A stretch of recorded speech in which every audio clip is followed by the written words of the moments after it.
வணக்கம். ஆகாஷ்வாணி புதுச்சேரி செய்திச் சுருக்கம். வாசிப்பவர் சத்குணா. பஹல்காமில் நடந்த பயங்கரவாத தாக்குதலில் இறந்தவர்களுக்கு மத்திய உள்துறை அமைச்சர் திரு அமித் ஷா மலரஞ்சலி செலுத்தினார். உடல்கள் அவர்களின் சொந்த ஊர்களுக்கு அனுப்பி வைக்கப்படுகின்றன. இதற்கிடையில் தெற்கு காஷ்மீர் மாவட்டங்களில் பாதுகாப்பு பலப்படுத்தப்பட்டுள்ளது. காஷ்மீர் பள்ளத்தாக்கு முழுவதும் முழு அடைப்பு போராட்டம் நடைபெறுகிறது. காங்கிரஸ் கட்சித் தலைவர் திரு மல்லிகார்ஜுன கார்கே மற்றும் மூத்த காங்கிரஸ் தலைவர் திரு ராகுல்காந்தி ஆகியோர் மத்திய உள்துறை அமைச்சர் திரு அமித் ஷாவை தொலைபேசியில் தொடர்பு கொண்டு பஹல்காம் தீவிரவாத தாக்குதலுக்கு எதிரான அரசின் நடவடிக்கைகளுக்கு தங்களது முழு ஆதரவையும் தெரிவித்துக் கொண்டனர். இந்த கொடூரமான தாக்குதலுக்கு காரணமானவர்கள் தண்டிக்கப்பட வேண்டும் என்றும் பாதிக்கப்பட்டவர்களின் குடும்பங்களுக்கு நீதி கிடைக்க வேண்டும் என்றும் அவர்கள் கூறினர்.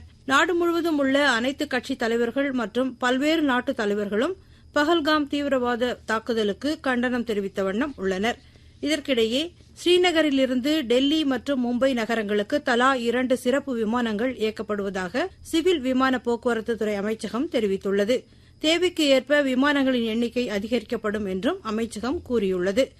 அமெரிக்கா மற்றும் பெரு நாடுகளுக்கு அரசுமுறை பயணம் மேற்கொண்டிருந்த மத்திய நிதியமைச்சர் திருமதி நிர்மலா சீதாராமன் தமது பயணத்தை ரத்து செய்து தாயகம் திரும்புகிறார். புதுச்சேரி வெங்கடா நகர் துணைமின் நிலையத்தில் பராமரிப்பு பணிகள் மேற்கொள்ளப்பட இருப்பதால் இன்று மதியம் 2 மணி முதல் மாலை 4 மணி வரை ஒயிட் டவுன் வடக்கு பகுதி, மார்டின் வீதி, ஆம்பூர் சாலை, செஞ்சி சாலை ஆகிய பகுதிகளில் மின்தடை ஏற்படும் என மின்துறை அறிவித்துள்ளது. இத்துடன் இந்த செய்திச் சுருக்கம் நிறைவு பெறுகிறது.